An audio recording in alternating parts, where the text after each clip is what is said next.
Sir మీరు ఎప్పుడు సంక్షోభంలో అవకాశాలు చూసి ఎత్తుక్కోవాలి అంటారు. మొన్న శ్వేతపత్రం రిలీజ్ చేశారు కదా సార్, దాంట్లో ఎప్పుడు పోలవరం కంప్లీట్ అయ్యిద్ది అంటే మీరు చెప్పలేదు కదా సార్. నా తల్లి చాలా తెలివి ఎక్కువ అయిపోయింది అందరికి. ఇప్పుడు పోలవరం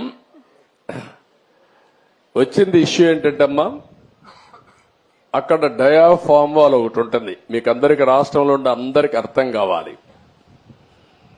పోలవరంలో నదిలో ప్రాజెక్ట్ వస్తుంది, ఎక్కడైనా సరే నదికి అడ్డంగా కడతాం. పోలవరం నదినే తిప్పి ప్రాజెక్టు కడుతున్నాం. ఈ నీళ్లు పక్కకు తీసుకొచ్చి అక్కడ ఎర్త్ కమ్ డ్యామ్ అంటే ఒక పెద్ద డ్యామ్ కడతాం. పోలవరంలో ఏంటంటే కిందన పొరలన్నీ ఇసుక పొరలు ఉన్నాయి, నీళ్లన్నీ వెళ్లిపోతాయి. అవి అరెస్ట్ చేయాలి. అది అరెస్ట్ చేయాలంటే ఒక స్పెషల్ టెక్నాలజీతో 95 మీటర్ల వరకు ఒక కట్టడం కట్టాలి. ఒక స్పెషల్ టెక్నాలజీతో ఒక పెద్ద కట్టడం కడతాం. దానికి జర్మనీ కంపెనీ వచ్చి మొత్తం వేశారు. దాన్ని డయాఫామ్ వాల్ అంటారు.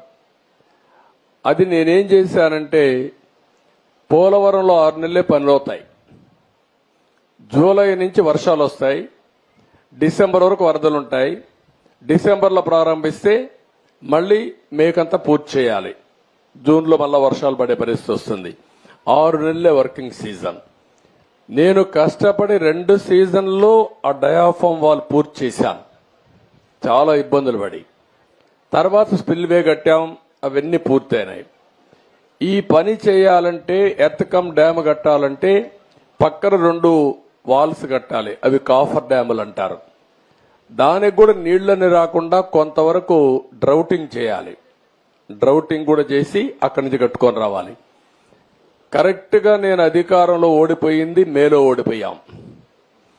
మే జూన్ వరకు గాని పనిచేసి ఉంటే డయాఫామ్ వాల్స్ అని పూర్తి చేసేసి ఉంటే నీళ్లు అక్కడికి వచ్చేటి కాదు. ఒక చిన్న గ్యాప్ ఉంటే కాంట్రాక్టర్ మార్చారు, ఆఫీసర్లు మార్చారు, వర్షాలు వచ్చాయి, 2 ఏళ్లు పట్టించుకోవాలి. నీళ్లన్నీ వచ్చి డయాఫామ్ వాల్ కింద నుండేదంతా సుడులు తిరిగి, ఎందుకంటే అవి పెద్ద ఎత్తున 20 లక్షలు 30 లక్షల క్యూసిక్స్ ఆఫ్ వాటర్ వస్తుంది.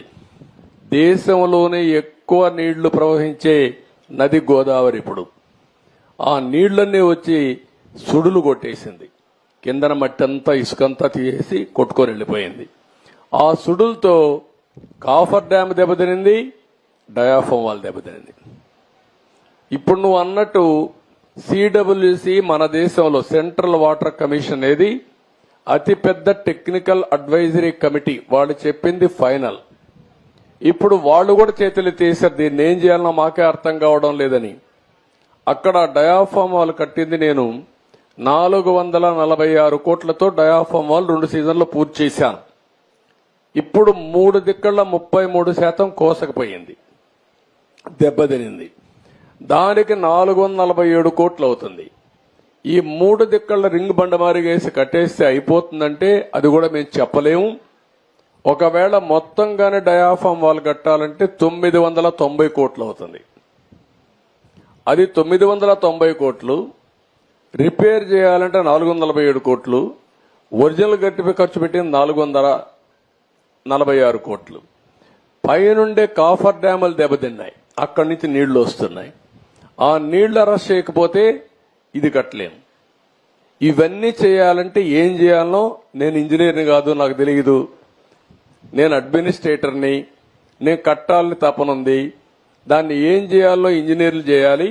ఇప్పుడు వాళ్ళు ఏం చేశారంటే అమెరికాలో ఉండే 2 ఎక్స్పర్ట్లని, కెనడాలో ఉండే ఇంకొక 2 ఎక్స్పర్ట్లను తీసుకొచ్చి ఇప్పుడు పని అంతా చూస్తున్నారు. ఇన్స్పెక్షన్ చేశారు, నిన్న మొన్న వచ్చారు.